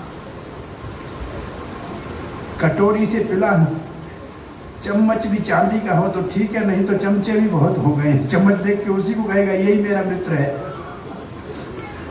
सो कथा आगे बढ़ाते हैं। जब दूध पी रहे थे दोनों में, बच्चे को आनंद आ रहा था, माँ को आनंद आ रहा था। इतनी देर में चूल्हे के ऊपर चढ़ा हुआ दूध उफल के आग में गिरा, छू की आवाज हुई। यशोदा ने ऐसे उठा के नीचे रखा अपने कन्हैया को, भागी दूध को उतारने के लिए। इससे सिद्धांत ये स्थापित होता है,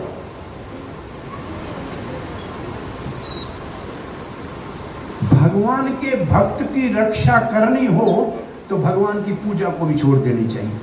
भगवान मेरा दूध पी रहा है, मैं थोड़ी देर के बाद दे दूंगी, दूध कहीं जाने वाला नहीं है, मेरा बेटा। वो गाय का दूध गिर रहा है जो भगवान की सेवा में लगने वाला है। भगवान के भक्त की रक्षा पहले करो, भगवान की पूजा को छोड़ के भी भक्त की रक्षा करो। बहुत बड़ा सिद्धांत है। और दूसरा सिद्धांत, माताओं, बच्चा कहे कि मैं भूखा हूं तो 100 काम छोड़ के उसको खिलाना चाहिए। मैया ने वो माखन निकाला ही नहीं, बच्चे को अपना दूध पिला दिया। बच्चा भूखा हो तो 100 काम छोड़ के उसको पहले खिलाना चाहिए।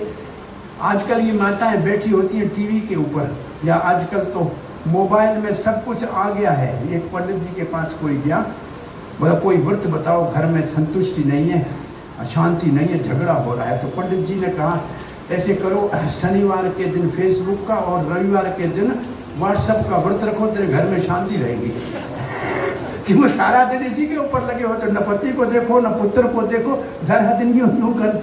वो व्हाट्सएप के लिए तो किसी ने कहा कि छोटा बच्चा होता है ना, थोड़ी देर के बाद माँ उसको देखती है, कुछ आया, कुछ आया, हाँ गीला हुआ कि नहीं हुआ। तो ऐसे तो 15-15 मिनट के बाद बोल, कौन आया, आया। तो बच्चे की पोटी देखने की तरह सारा दिन फोन के ऊपर से चपक के हुए होते हैं। इसका व्रत रखना जरूरी है। सो यशोदा भागती गई दूध को उतारने के लिए। दूध मुंह लटका के अंदर चला गया, लकड़ी बाहर निकल। कन्हैया ने बोला मैं खीर सागर छोड़ के इसका बेटा बना और ये 2 किलो दूध के लिए मुझे पटक के चली गई। अब देख बताऊंगा इसको मैं क्या कर सकता हूँ। और कन्हैया ने एक मसाला पीसने का पत्थर लिया, ठा करके मटके को नीचे से तोड़ा, सारा बिखर गया, मथा हुआ आधा दही, और फिर हंसा। अरे मैया को पता लगेगा मैं क्या कर सकता हूँ। फिर डर लगा कि मटका मार फूटा है, मैया मारेगी। भाग के दूसरे कमरे में कल का मक्खन पड़ा था, उसको खाने लगा। ये माँ को दिखाऊंगा कि मैं भूखा था। मैया वहां से आई, देखा बच्चा नहीं है, मटका फूटा पड़ा है, हंसने लगी। बड़ा शरारती हो गया, घर के भंटा अभी बर्तन तोड़ना शुरू कर दिया। उसके पाँव का निशान देखा, पीछे देखा, कमरे में उखल के ऊपर बैठा है और मक्कर का मटका मक्खन का पड़ा है, बंदरों को खिला है।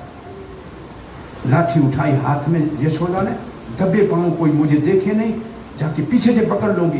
भाग गया तो अभी तक नाश्ता ही नहीं किया है, जंगल में चला गया तो कौन ढूंढेगा। माँ को डर लगा कि इसको संभाल के रखना चाहिए, घर में बच्चा है। वो तो इसका बेटा था, ऐसे देख रहा था, पीछे आ रही है कि मैया देखा, मैया कूद के भागा, मैया पीछे, आगे बच्चा घर से बाहर निकल गया। मैया चलने में दिक्कत हो रही थी, फूल सारे गिर रहे थे। जाके कन्हैया को पीछे से पकड़ लिया और पटोकड़ के कहा, तुमने मटका फोड़ा? बोला नहीं नहीं नहीं। बोला कैसे फूटा? बोला आपके पाँव में इतना बड़ा चांदी का कड़ा लगा होता है पुराने जमाने का, वो तो उठी जल्दी में लगा होगा, टूटा हो गया, मैं क्या करूं। अरे मक्खन कौन बंदर को खिला रहा था? बोले जिसने बंदर पैदा किए। बंदर किसने पैदा किए? तो कहा अरे तू तो बंदर है। बोला फिर पकड़ा क्यों? छोड़ जंगल में जाऊं। मां को निरुत्तर कर दिया। मैया ने कहा कुछ भी हो, आज तुमने मेरे घर का मटका फोड़ा है, मैं तेरे को छोड़ूंगी नहीं। गुराने लगी, डराने लगी। लाठी को देख के कन्हैया ने कहा पहले ये फेंको, ये फेंको, मुझे डर लग रहा है, फिर बात करो, फेंको फेंको। यशोदा ने कहा कहीं लाठी के भय से बुखार ना आ जाए बच्चे को। लाठी को फेंक दिया और डांटने लगी, शरारती, मटका फोड़, बंदर के मित्र, चोर, आज तेरे को मैं बांध के रखूंगी इस उखल के साथ। एक खल के साथ तुमने दोस्ती की है ना, उखल खल है, इसके साथ तेरे को बांध के रखूंगी। आज तुम गैया चराने नहीं जा सकता, मक्खन चुराने नहीं जा सकता। अब कन्हैया को बांधने के लिए अपने बालों से रस्सी निकाल के उखल में बांधी, कन्हैया की कमर में बांधी तो 2 उंगल छोटी हो गई। तब तक दूसरी गोपियां भी अड़ोस पड़ोस से बूढ़ी उम्र की सारी यशोदा की सहेलियां आ गई, देखने के हंसने लगी कि हो क्या गया नंद रानी को। रस्सी एक के ऊपर बात दूसरी मंगाए, रस्सी रस्सी से मिलाए, रस्सी छोटी ना हो, पेट मोटा ना हो, लेकिन 2 उंगल छोटा।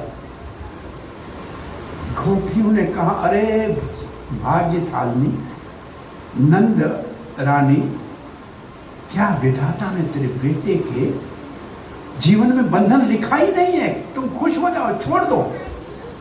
यशोदा कहती है तेरे घर का मटका फोड़ता है तब शिकायत लगाने आती हो, मेरा मटका फोड़ा तो कहती है छोड़ दो, आज शाम हो जाए इसको बांध के रखूंगा। अभी सुबह के 5 बजे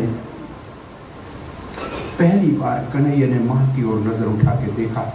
मां का श्रृंगार बिगड़ गया, फूल गिर गए, पसीना पसीना हो गई है। भगवान के हृदय में मां के ऊपर दया आई और यशोदा ने गांठ लगाई और गांठ लग गई। 2 उंगल रस्सी छोटी का अर्थ है एक भक्त का परिश्रम और निष्ठा और दूसरा भगवान की कृपा। हमको ऐसे भगवान की भक्ति निष्ठा पूर्वक करनी चाहिए। पसीना आए तो आने दो, श्रृंगार बिगड़े तो बिगड़ने दो, लेकिन भगवान को पाएंगे उसमें हमारा पक्का विश्वास होना चाहिए। जब भगवान ऐसे किसी को देखेगा तो भगवान की दृष्टि पड़ गई और उसकी करुणा हो गई तो भगवान बस में आ जाएगा, भगवान बंध जाएगा। तो कृष्ण को यशोदा ने रस्सी से नहीं अपने प्रेम से बांध दिया। यशोदा अंदर चली गई, भोजन बना के बोला दोबारा आऊंगी, थोड़ी देर में इसको खिलाऊंगी, मक्खन दिखाऊंगी, ये भूल जाएगा सब कुछ। इतनी देर में ग्वाल बाल आ गए, नंद बलराम जी आ गए। तो कन्हैया किसने बांधा? बोला मैया ने बांधा। अब क्या करेंगे? बोला मक्खन चोरी करने नहीं जा सकते तो आज नया एक खेल खेलते। क्या करेंगे? बोले इस उखल को टेढ़ा कर दो, मैं आगे चलता हूँ, कमर में मेरे रस्सी बंधी हुई है, उखल मेरे पीछे आएगा, आप इसको देखो मैं कैसे खींच के जाता हूँ। और उखल को खींच के जा रहा था कृष्ण।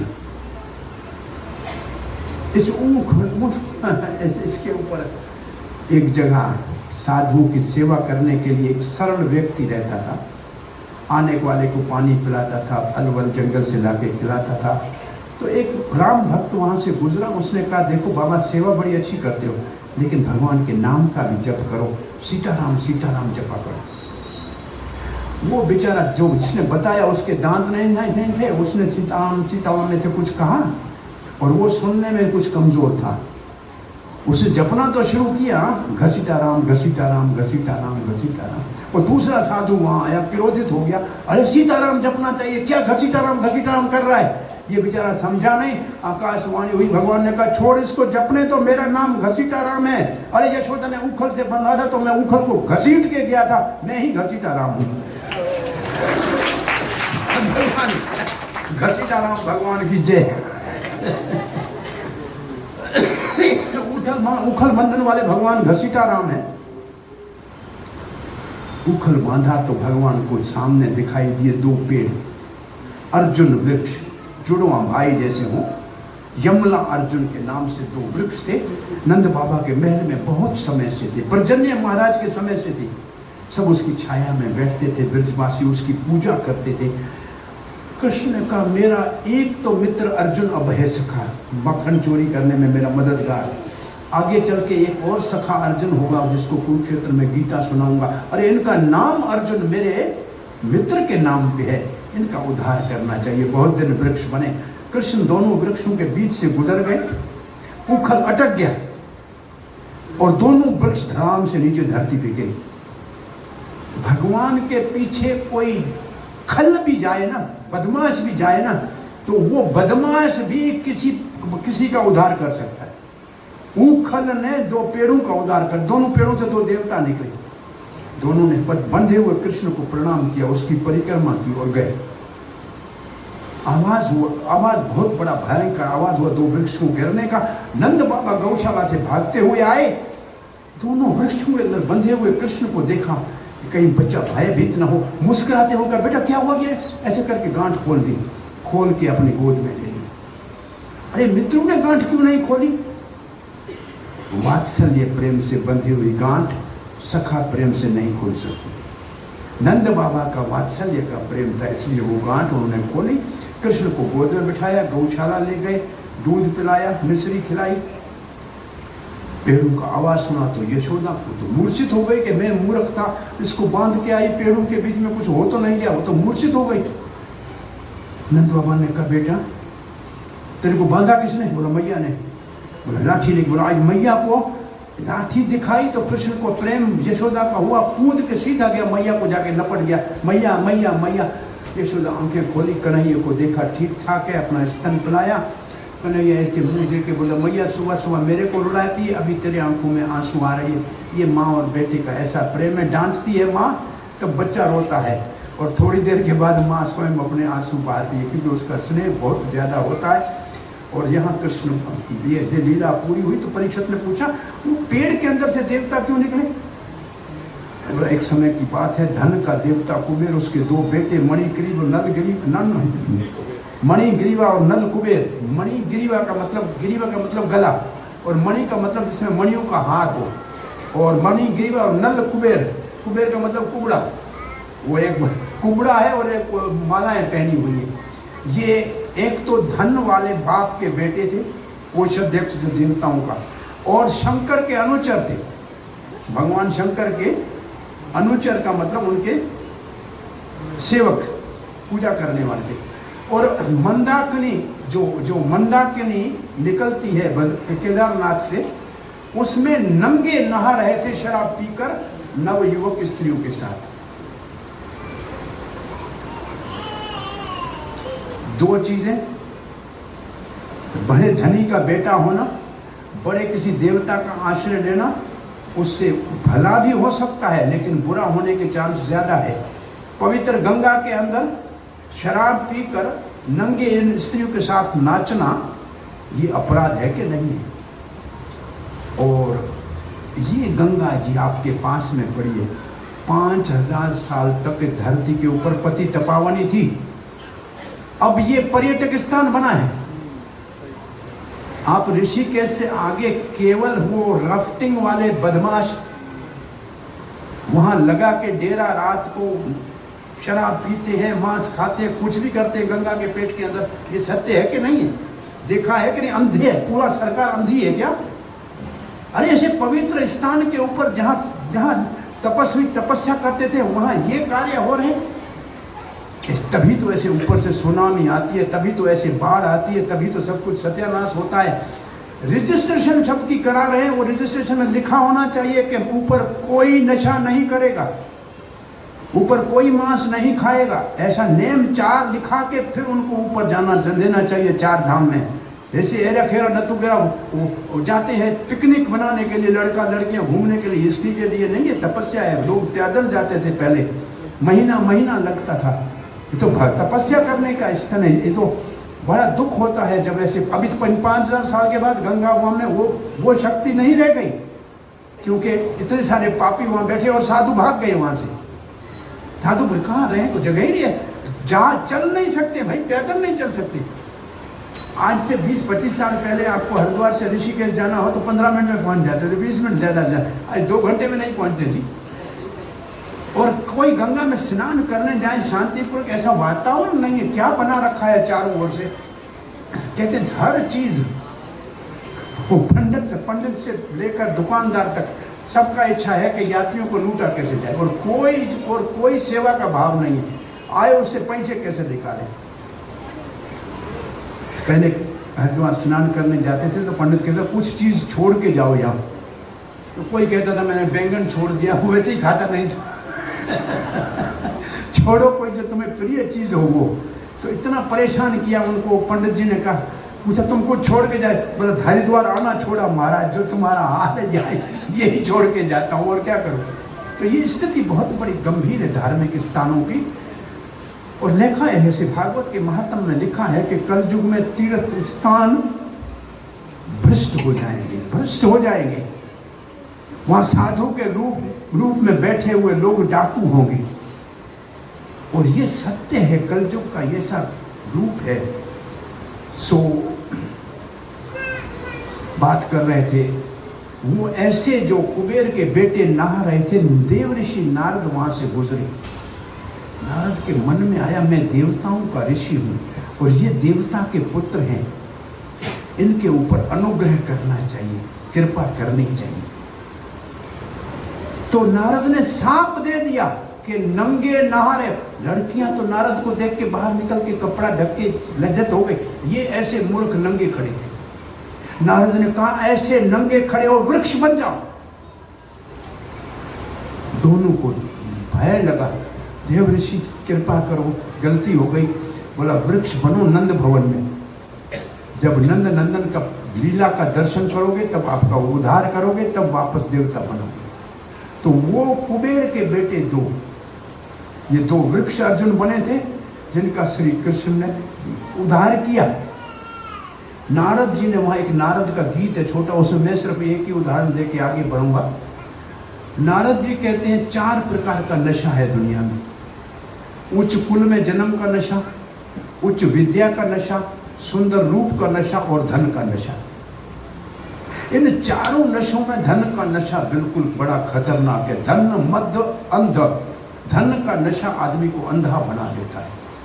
यहाँ आपको एक जानकारी दिला दूं कि लक्ष्मी देवी जो है ना, उसके 2 वाहन हैं।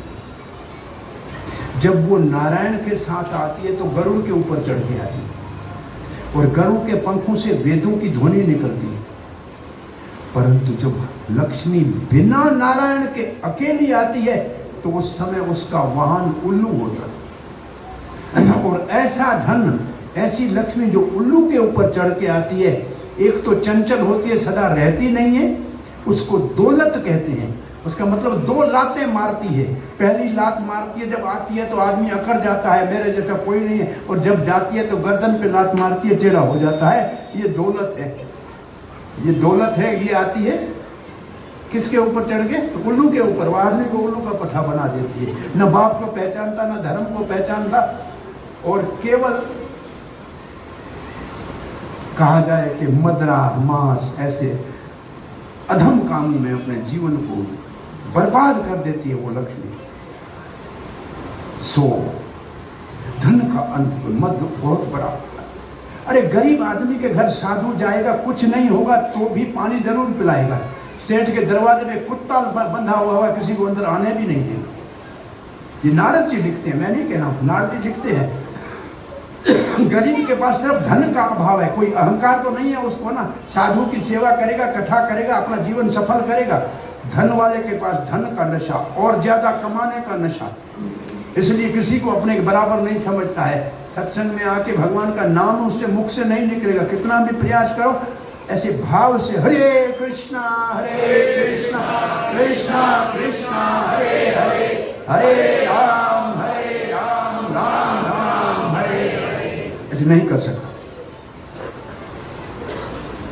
सो नारद जी के इस प्रसंग के बाद सारे गोप इकट्ठे हुए। उन्होंने मीटिंग की कि अब गोकुल में रहना ठीक नहीं है, हमारे बच्चे के ऊपर रोज आए दिन आपदा आती है।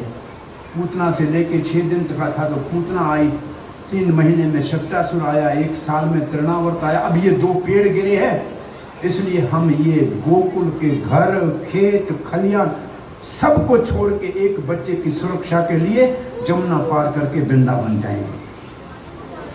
ये है वास्तव में कृष्ण के प्रति प्रेम का प्रमाण कि एक बच्चे की सुरक्षा के लिए सब कुछ छोड़ के चले आए।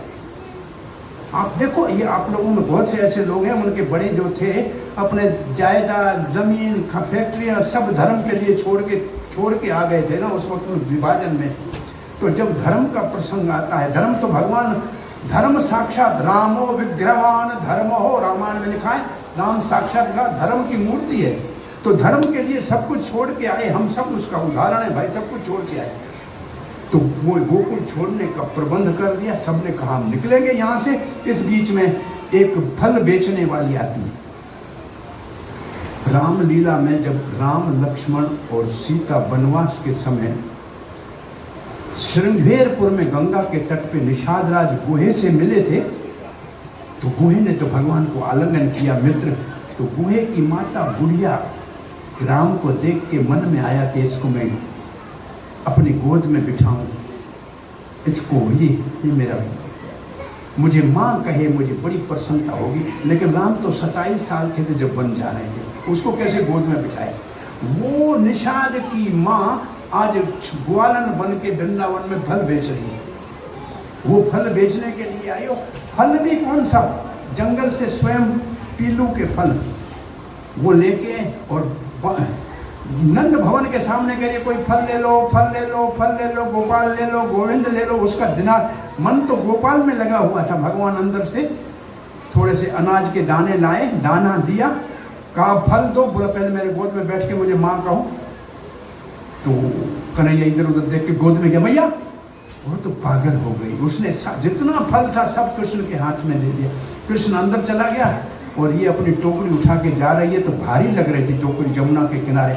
देखा अंदर फल तो सारा ही दे दिया, उसने 2-4 दाने क्या लाया था, उसके अंदर हीरे माणक मोती से टोकरी भरी हुई है।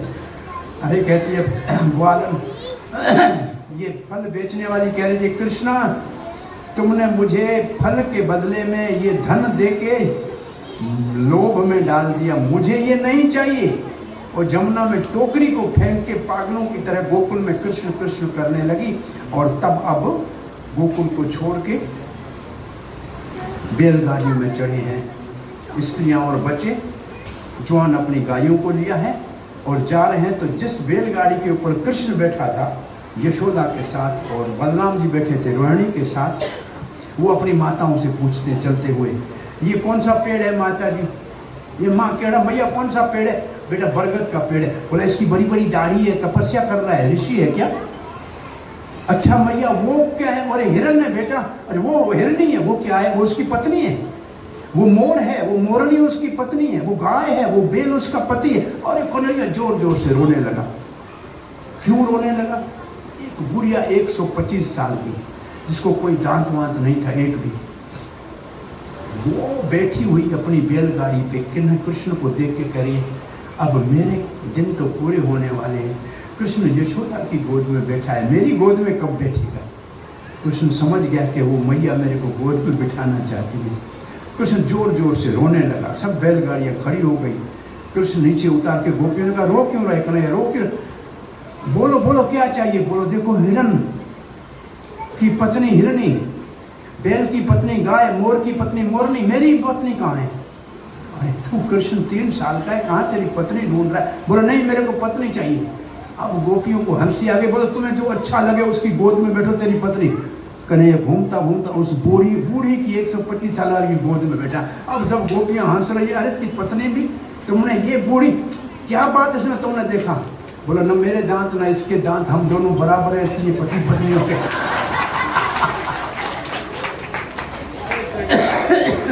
यहाँ गोकुल की लीलाओं को पूरी होती है। अब वृंदावन में गौचरण की लीला है और एक दिन हमारे पास बचा है और पूरा 10 स्कंद बचा है। जितना होगा उतना पूरा करेंगे, कल का दिन जितना हो सका उतना पूरा करेंगे। हरे कृष्ण, धन्यवाद।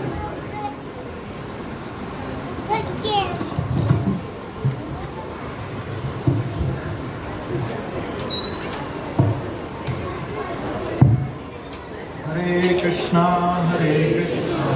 कृष्णा कृष्णा हरे हरे, हरे राम राम राम हरे हरे।